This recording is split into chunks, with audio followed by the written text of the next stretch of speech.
Thibault, bonjour. Bonjour. Vous êtes le directeur régional délégué site de Bordeaux, pôle transition énergétique au sein de l'ADEME en Nouvelle-Aquitaine. L'Agence de l'environnement et de la maîtrise d'énergie a rendu un avis très positif il y a un an au sujet de l'utilisation des compteurs Linky. Alors, selon vous, quels bénéfices les consommateurs peuvent-ils tirer de l'utilisation de ces compteurs? Alors ils peuvent en tirer des bénéfices à titre individuel. On ne gère bien que ce qu'on connaît et ce qu'on mesure. Et donc connaître ses consommations, c'est évidemment important. Et Linky donne la possibilité d'avoir accès à ses consommations de façon aussi fréquente qu'on le souhaite. Et donc de bien maîtriser ses consommations. Ça donne aussi la possibilité à terme d'avoir des offres commerciales qui pourront être différenciées selon son propre profil de consommation et selon les efforts ou les capacités qu'on a à mieux gérer cette énergie avec des bénéfices financiers évidemment.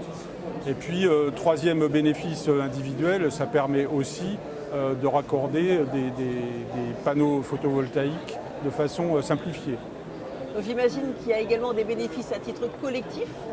Bien sûr, et c'est un des gros avantages de Linky, c'est qu'il y a aussi des bénéfices collectifs en termes de changement de comportement. On change rarement de comportement seul, on change de comportement en groupe avec des pairs, voilà.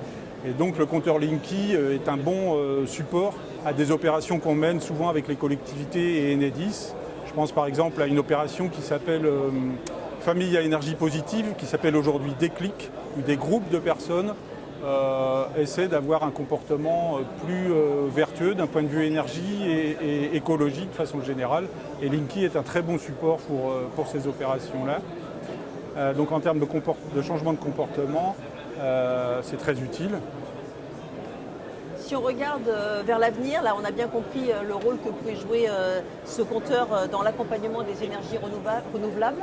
Comment est-ce que vous définiriez votre partenariat avec Enedis en termes de soutien par rapport en fait, aux projets que vous portez, par rapport aux ambitions que vous avez? Alors, en termes de transition énergétique, et comme dans beaucoup d'autres domaines, on va probablement vers une économie du partage, hein, c'est vrai, c'est un concept de l'économie circulaire qui s'applique bien aussi à l'énergie. Et avoir un réseau, c'est avoir la possibilité de partager, d'être tantôt producteur, tantôt consommateur d'énergie et de pouvoir échanger avec d'autres producteurs et consommateurs. C'est bien de l'économie du partage et pour faire ça, il faut un réseau qui fonctionne bien et qui est bien maîtrisé.